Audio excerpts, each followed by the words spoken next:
Dans une organisation, on cherche à faire quelque chose à quelqu'un, et cette personne dit, pense ou fait quelque chose qui nous paraît bizarre. Donc il se passe deux choses, on observe deux choses dans ces cas-là. La première, c'est que ça nous agace parce que c'est bizarre.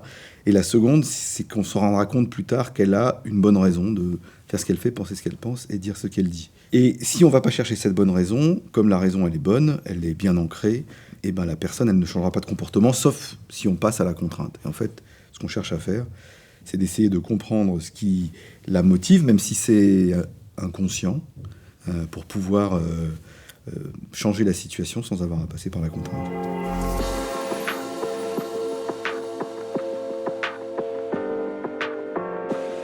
Donc l'origine du concept vient de la sociologie des organisations, et j'en ai étendu et précisé la définition à partir de la découverte d'un contresens. Lorsqu'on mène un projet et que les gens n'adhèrent pas au projet, on parle de résistance au changement. Et donc, on commence à élaborer tout un tas de théories sur pourquoi la personne résiste, et on lui explique avec la courbe de deuil qu'elle doit apprendre à se passer, je sais pas, d'une habitude, ou de toute autre intention qu'on lui prêterait. Le problème est que la résistance ne fonctionne pas. Ça ne correspond pas à ce que les gens disent quand on les écoute et qu'ils parlent librement.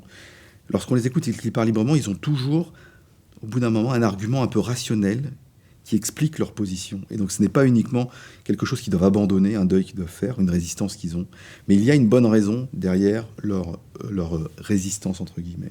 Et donc c'est à partir de ce contresens qu'est né ce concept de bonne raison qui est l'inverse de la résistance.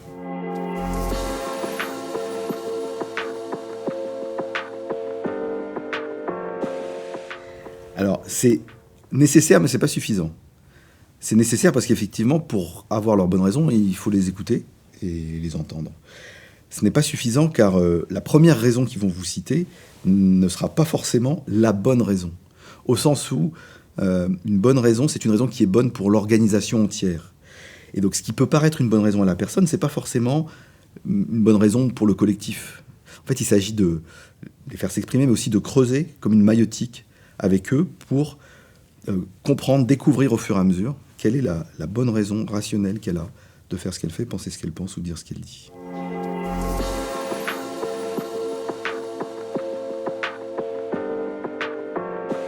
Je prendrai l'exemple, dans le livre, je prends au chapitre 3 l'exemple de Rémi.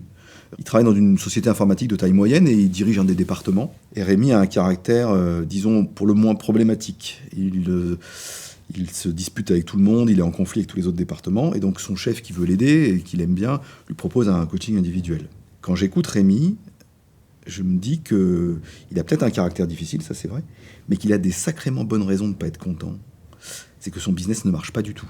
Est-ce que c'est une question de stratégie? Est-ce que c'est une question d'organisation? Son équipe? Ça, pour le savoir, il faut lire le chapitre 3.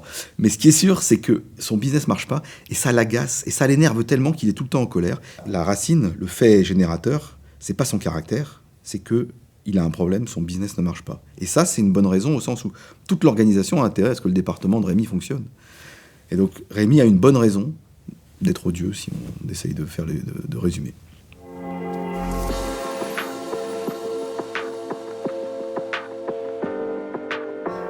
Alors, le principe, c'est comme des poupées russes. Il y a plusieurs types de bonnes raisons qui existent, qui peuvent amener à ce comportement.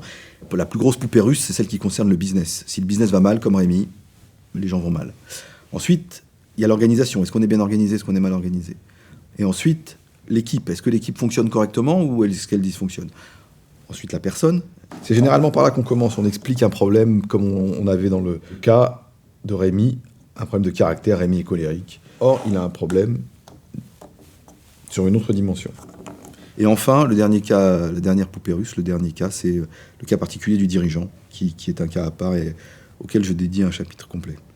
Et l'idée, c'est de prendre, comme les poupées russes, de partir de la première, la plus grande, et de descendre au fur et à mesure, et de ne pas commencer soit ni au milieu, ni surtout par l'explication qui est trop facile du caractère.